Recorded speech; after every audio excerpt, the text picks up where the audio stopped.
Okay, today I want to go through a story. As you know, President Trump has been fighting to keep men out of women's sports, to bring common sense back to the fact that there are only two genders, to try to push this transgender ideology back into a corner. Sadly, today's guest has been dragged into the limelight with things with judges in California, school systems, and ex-wife. Jeff Younger, thank you so much for joining me today. Nice to be here. So help my audience understand. You have what you believe is the ideal, beautiful family. You've got these Right. twins.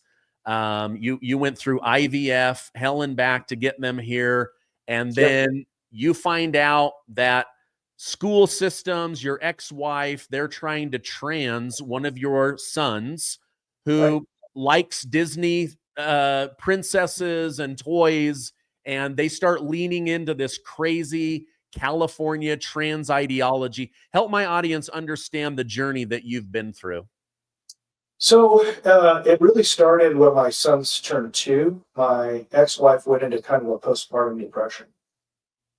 And when my son hit about 2.5, she started saying crazy things to him. Like she would put him in a timeout and say, don't be a boy. The monsters only eat boys, and weird stuff like this. And so I started putting my foot down about this. And she filed for divorce just almost instantly. And she's a pediatrician. She practiced in Capel, Texas. And she used her relationships with licensed care professionals like psychologists and was able to force me out of my home. So I moved about a mile up the road. And when my sons passed their third birthday, just passed their third birthday, my son James comes to me and he says, "Mommy says I'm a girl. You keep saying I'm a boy, but Mommy says I'm a girl." So I took the first iPhone video I'd ever taken. And if your audience goes out onto YouTube and just searches for "Mommy says I'm a girl," you'll find it. Probably has 1 billion views out there. He just goes through. Yeah, "Mommy says I'm a girl. She puts dresses on me. She paints my nails. She tells other people that I'm a girl." And he says that he thinks he's a girl. I was just absolutely horrified because I kind of knew where this was going to go. I was pretty sure, though, that being in Texas, my son would probably be safe in the family courts. So we were assigned a custody evaluator. His name is Blake Mitchell. We were getting divorced out of the 255th District Court under Judge Kim Cooks. So you'll find that I name people's names.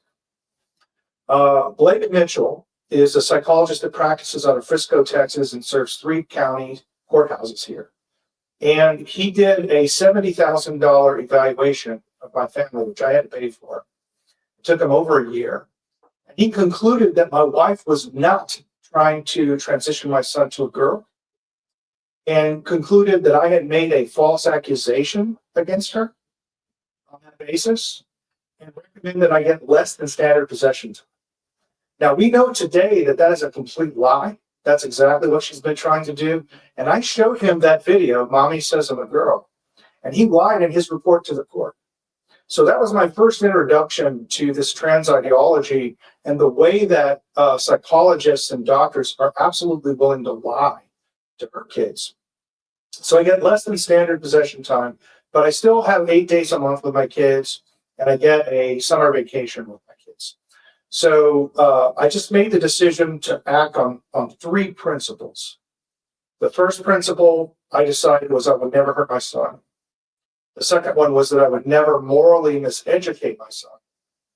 And the third one was that I would never allow my resources to be used to hurt my son. So we start going down this road where post-divorce, I'm taking my son to school on Monday because I have him on the weekends. And I found out about a year in to his 2nd grade that I would bring him to school in boys' clothes and the teacher would give him a dress. And they would make him use the girls' restroom. And this is still in Texas, or is this in California? This is in Texas. This is in Capel, Texas, and the school was Pinkerton Elementary School in Capel, Texas. They've since shut the school down because of the revelations that I've given about this school. The principal was named Miss Mickelson. Again, I name names of these people that did this. And I brought this up to her, and I actually filed a grievance with the school district and said, you can't do this to my kid. And they said, well, under our nicknames policy, children can choose their own nicknames, and that includes how they dress. And they found they did nothing wrong. So as she began to ramp up socially transitioning to a girl in public, this led to another 2019 trial where she filed to get sole control of the boys in order to transition James to a girl. We went back to trial in 2019, and the best experts in transgender medicine showed up at this little courthouse in Dallas, Texas. And we're still in the 255th District Court under Judge Ken Coase. They brought in Johanna Olson Kennedy, who runs the largest gender clinic in America at that time. It's LA Children's Hospital's gender affirming care clinic. I asked her one question in sworn deposition, and opposing counsel dropped her as a witness. I just asked her the simple question: what is your medical justification for amputating healthy body parts from children? And here's her answer, and I've memorized it. This is a direct quote. Quote, if the body parts cause psychological distress, they're not healthy, and we can remove them, unquote. So they knew that if they put her in front of the Texas jury, that that'd be the end of it. So they didn't put her on. I brought in Dr. Levine, who created the first gender clinic in America at Johns Hopkins University in the early 70s.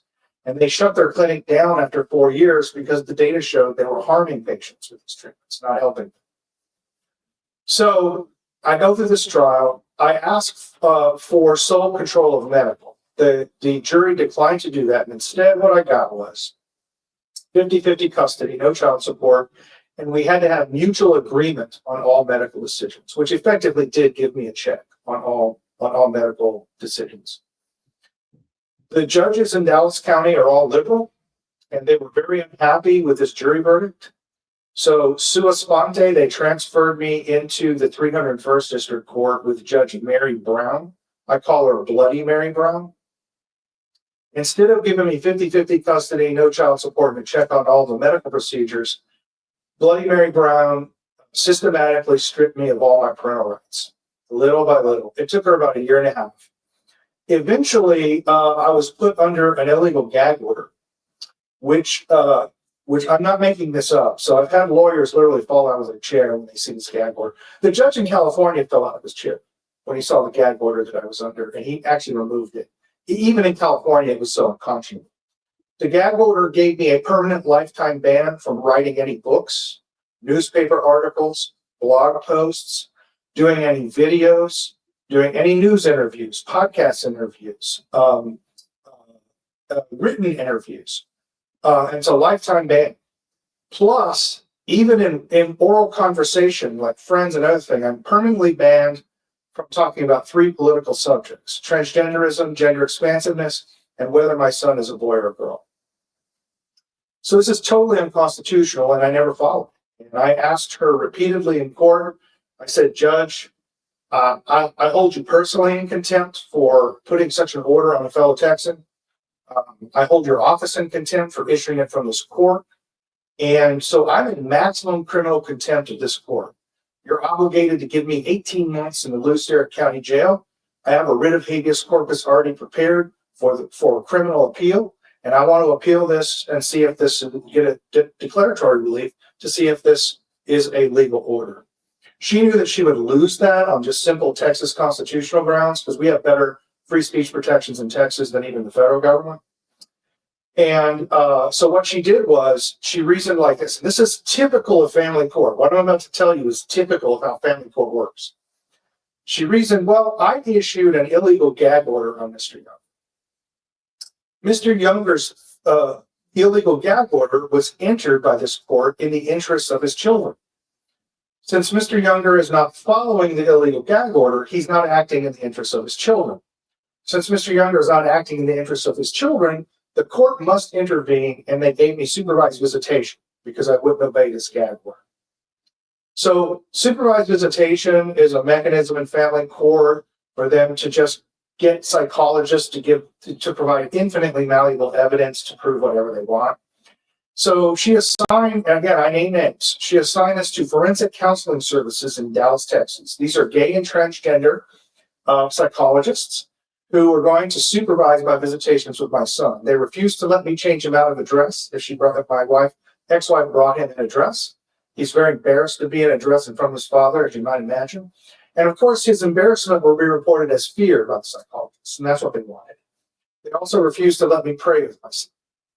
So I did not go to these supervised visitations because I did not want to model for my sons this idea that I'm going to give up my rights to the state.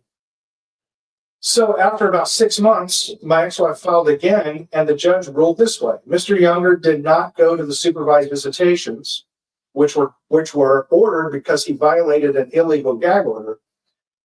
Therefore, Mr. Younger has abandoned his children. This, despite the fact that I called my children every day and that I send letters to them all the time. She said, "You've abandoned your children, so now I'm going to let your wife move to California." And this happened right after California, literally a few days after California passed its transgender kidnapping bill. So I knew that my son, once he got in the borders of California, would never be repatriated back to Texas. So I did an emergency mandamus appeal to the Texas Supreme Court. They took my appeal. Justices Young and Justices Blacklock, I call him Blackhearted Blacklock, acting for the liberal establishment Republicans in Texas, ruled against me and allowed my ex-wife to move my son to California, where they knew he was going to be chemically castrated. She moves my sons to LA. I'm in the LA county courts now. The judge there is Markey. There was a number of corrupt anomalies similar to Texas. So, for example, in California, you get 3 judges in family court. You get what's called a home court judge, which kind of handles all the administrative stuff. You have a supervising judge, which is an avenue of immediate appeal. And you have a trial judge. And what they did is they collapsed all 3 of those into one judge, Mark Uhas, in LA Superior Court. And the reason they collapsed it is so there was no ability for me to appeal to the Superior Court judge. So there's no recourse to make a record of objections. So that's the first thing. The second thing that happened is they denied me an independent medical exam of my son. They denied me an independent psychological exam of my son. And they said that my ex-wife did not have to provide me any evidence at trial, even though I had to provide thousands of pages of discovery to them. So I went into trial with no evidence from the other side. I had an excellent expert witness. Her name is Miriam Grossman. She wrote a really good book called Lost in Translation, and I recommend all of you read it. It's about the perversion of her profession of psychiatry by this transgender ideology. She was excellent, and she completely destroyed the opposition. At one point, when they brought in this woman who thinks she's a man, who's a doctor at LA Children's Hospital, the clinic my son was enrolled in. And I just destroyed her on the stand too. In fact, the judge just halted my cross-examination, saying that the witness was unable to emotionally continue because I just destroyed her. And it's not easy. It's not like I'm great. It's just that transgender ideology is totally illogical. Defending it is just, you just can't really defend it on logical grounds. So the judge, after looking at all this evidence of the harm of transgender surgeries and chemical castration of children, ruled that he was not going to even rule on the medical evidence. He said, all I'm going to rule on is who is the best parent to make medical decisions. Since my ex-wife was a doctor, he said she's better to make medical decisions. And so she gave, yes, that's how it works in family court, man. So then he gave her all rights to make the medical decisions, and within 30 days, he was chemically castrated. And that was the final judgment. Final judgments are appealable in California. They retroactively went back to the case and reclassified it as an interlocutory judgment. And that means I cannot appeal it in California. So now I have to appeal the change to an interlocutory judgment in order to get the right to appeal. And the idea is to make sure that it takes so long, my kids will be 18 by the time I get to an adult. That's kind of where I'm at now. In the meantime, I running up to me losing my kids in Texas, I was able to get a bill passed in Texas that outlawed the chemical and physical castration of children. The Texas legislators, because of the way liberal Republicans work, and we could talk about like why Republicans would oppose transgender bills all over the country like we have. They took out 3 key sentences from the bill that I wrote that would have classified it as felony child sexual abuse. That would mean that anybody that took their child outside the borders of Texas, chemically castrated them, and brought them back to Texas would immediately be arrested and get it's a life in prison offense in Texas. With everything that's happening in the U.S. economy, it feels like we're walking on shaky ground. Prices are stuck at really high levels, and it seems like nothing is affordable anymore. It's no wonder many are relying on credit cards to cover the gaps. Credit card debt is skyrocketing, and it's leaving a lot of people stressed out. If you're a homeowner, you don't have to face this uncertainty alone. My friends at American Financing can help you take control. They can help you access the debt in your home to help you pay down the high interest credit card debt, giving you peace of mind and real saving. On average, people just like you are saving $800 a month. That's $10,000 a year. Plus, they may close your loan in as little as 10 days. Don't let the chaos of the economy get the best of you. Call American Financing now. It costs you nothing to get started, and you might be able to delay 2 mortgage payments, putting some extra cushion in your bank account. Give them a call at 888-686-8030 or visit americanfinancing.net/Gardner. Again, that's 888-686-8030. So that would have permanently ended this problem for Texas children, but they chose not to do that. We could talk about why they do that to appease liberal donors to the Republican Party. And then I've also been working very hard to do a recall election on the judge that endangered my child, Markey. That's ongoing. I've also been working on closing down the LA Children's Gender Clinic, which I've now partially succeeded in doing in a part of a coalition with thousands of other parents. And they just 2 days ago, they announced that they're shutting down their clinic for any children that take federal funds for these procedures. Now we're going to work on shutting it down for any child that takes even private insurance, and we'll just shut this clinic down forever. When I was in trial, I told the judge, point blank, that I was going to outlaw these procedures in California, just like I did in Texas, and that I was going to close down LA Children's Hospital Gender Clinic. And he openly laughed at me in court, like guffawed. My ex-wife and opposing attorney just thought it was hilarious that I would say something so stupid. But yeah, who's laughing now? Yeah. Okay. Wow. let me ask some clarifying questions. Sure. So you have these twins. They're both male at birth. Mm-hmm. Why did your wife believe one of them is a girl, but not both of them? Well, there's 3 ways to answer this question. First of all, they're not identical twins, fraternal. In fact, they have very different personalities, and we could talk about that. The answer she gave under sworn testimony is that James, while walking through Target, saw a silver purse with a unicorn on it and said that he wanted a purse. And a few days later, he asked for a girl's toy in a McDonald's Happy Meal after watching one of these Disney movies. And that's what she testified to the court that caused her to think that he might be a girl. The second answer I could give is one that more accords with her actions. I think she went far ideologically left. And I think this gives her a kind of status among leftists, kind of social status. And then there's the answer that every attorney and appellate attorney, 7+ attorneys, have all said the same thing to me, completely independent, not talking to each other. They don't believe that she believes that my son is transgender. They believe that she did this solely for the purpose of gaining sole control of the children in order to hurt me. Wow.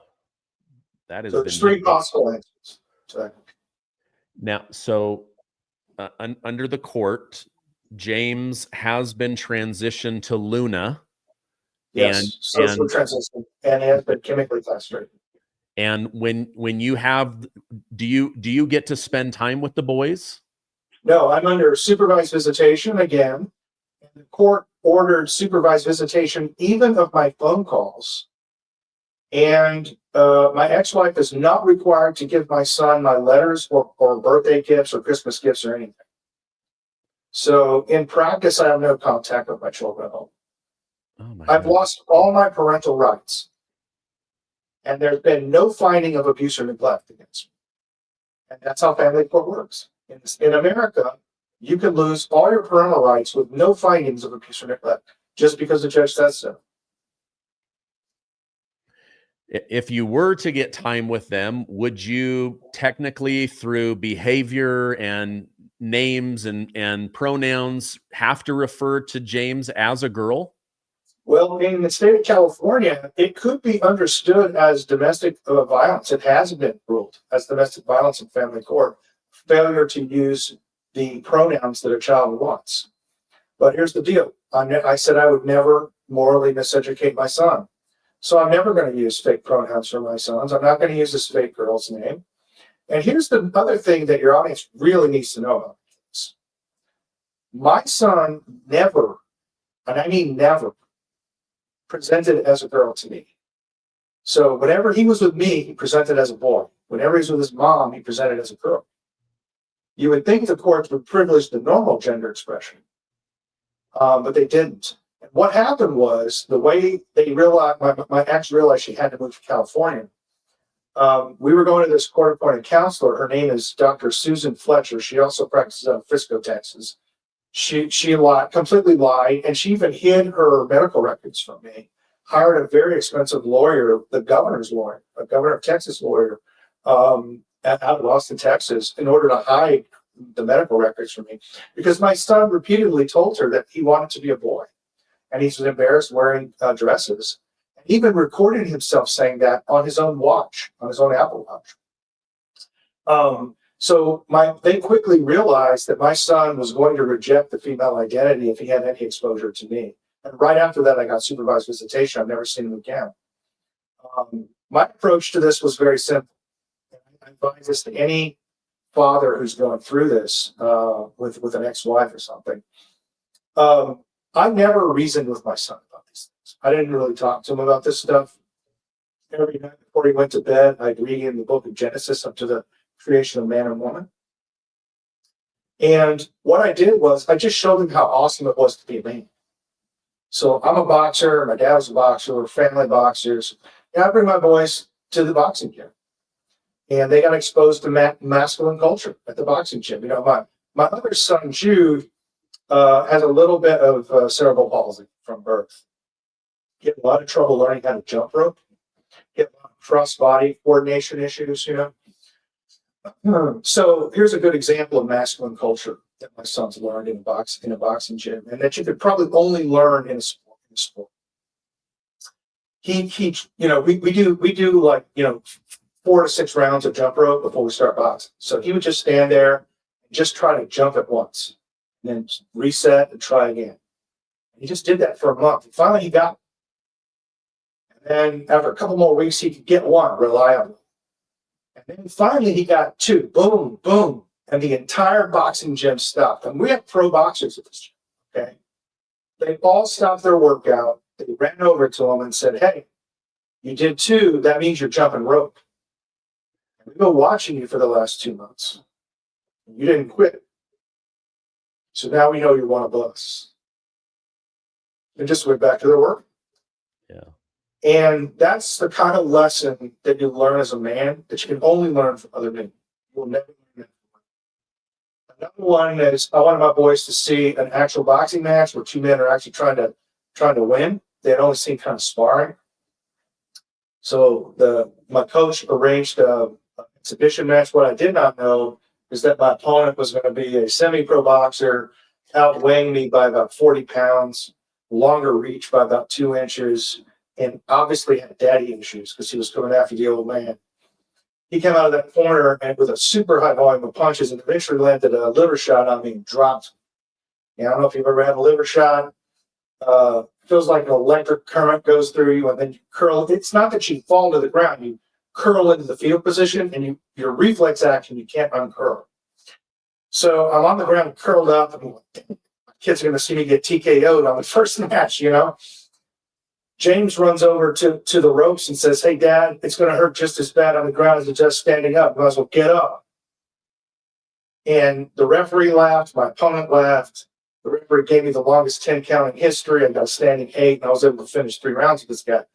But like, I knew at that point my sons were getting my values. And we went hunting. You know, they met with their grandmother, and she's telling them all these tales. I grew up on a farm and a ranch, and I grew up pretty poor. So I had to hunt for food, you know, as part of my responsibility. Before I was old enough to have a gun, I would hunt for rabbits with an Apache throwing stick that I made myself. So my boys wanted to do that. So we went boomerang hunting for rabbits. You know, there's no rabbit season where I live. And they learned how to track animals. What they realized is if you're a man, you can just go do anything you want.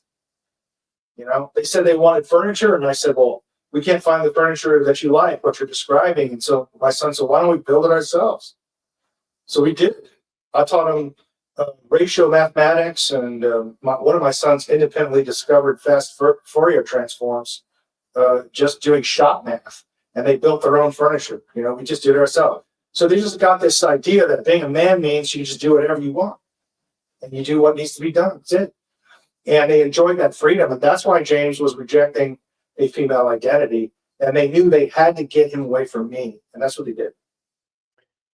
The majority of trans children or adults, young adults, they eventually, the ones that transition, a large percentage want to transition back. Yeah. Do you have hope that before he's 18 that you're going to be able to get access to him, or are you kind of consigned to the fact that you might have to wait it out and hope that through you and God and his own common sense he comes back? I don't think I can generate enough political force to force judges to give me access to my son, and that's what it would take, because the judges are ideologically left. So I would have to create enough political force to overcome that ideology and make them do a ruling, which would let me see my son. And they're not going to do that. So I'm resigned to not seeing my sons until they're 18. So what I'm trying to do now is create technical, social, economic, and political impediments to the administration of cross-sex hormones to my son. And so I want to delay cross-sex hormones especially, and delay this until he's 18. And so I'm in a delay action, and I'm attempting to use full spectrum power to do that. Wow. What, you know, I cover these stories on my news broadcast, but they're spread out. Oh, here's a story in LA. Here's one in Seattle. Right. Here's one in New York. One of the things that I pick up on is some of these parents, sadly, especially white parents, it's so bad to be white right now, right? Because of things from the past. And so you have these like wealthy white women that they don't know how to fit into the social construct. They don't want to be a racist. They don't want to be a xenophobe or what. So what do? They get a child and they kind of push them into the LGBTQ community so that they have something they can fit. Have you seen that? That's all it is. If you look at boys who transition, it's mostly prepubescent boys that are pushed into it by their mothers. If you look at girls who transition, it's girls that are post-puberty who transition because of female peer group pressure. But in both cases, it's women pushing the transition.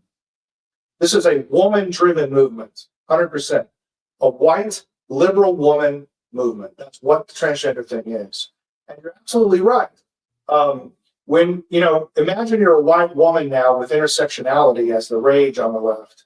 You know, white women are at the bottom of the victim hierarchy. They don't have any, you know, the most victimized is the one that has the most intersecting forms of oppression, right? White women have only one form of oppression that they quote oppression, and that's being a woman. So having children like this is a kind of, it's like wearing intersectionality jewelry for these women. It gives them respect among these people who believe in this oppressive bullshit. One of the things that I taught my sons is, I said, you come from, when people talk about white people, I said, just remember, you come from a race of conquerors and builders, and you don't have anything to be sorry for. We just need to stop saying that somehow our ancestors being conquerors, there's something wrong with it. I'm thankful my ancestors were conquerors, because the only alternative in the past was to be conquered. So, but white liberal women especially don't see it that way. Yeah. I as I've dug into all of the money, all of the taxpayer money that goes to Harvard, Columbia, Yale, NYU, these other Ivy League schools, one of the ideologies that they teach is this hierarchy of oppression. A white male, just by being male and white, it has this power structure that is evil. And the worst is to be a black lesbian. And there's all these like these rungs on a ladder. And it makes me so mad that they teach this kind of stuff, especially with our taxpayer money. It's crazy what's going on in these liberal institutions now. Yeah, and it's nuts that we pay for it. It's nuts that the scholarship could even be taken seriously. I remember when I first heard about white studies, I was like, well, what's white studies? What is this? Like, where's the black study? I don't understand this. And nobody could really explain to me what it was. Like, it's a very, very postmodern and slippery. But I'll tell you what amazes me. What amazes me even more is that conservative Christian parents still send their kids to these communist factories. I mean, I don't know. I got a friend right down the road from me, very conservative, very Christian, and they're sending their kid off to Stanford. Well, what do you expect's going to happen? I mean, come on. The whole university experience, and the reason they have residency requirements and all that stuff at these schools, they want to control all of the sociological inputs to your children. That's how they turn them against you. And yet, these conservative parents stupidly send their children into these communist factories all the time. And they just expect, oh yeah, my impressionable 18-year-old needs to learn how to stand up for themselves. Yeah, well, I'm sorry. An impressionable 18-year-old can't stand up against one of the most highly developed propaganda regimes ever implemented on people by the smartest people in the world, and has been honed and refined since the 1960s. Your impressionable 18-year-old cannot stand up to that. So why are you sending your kids there? And yet they do, over and over again. Wow.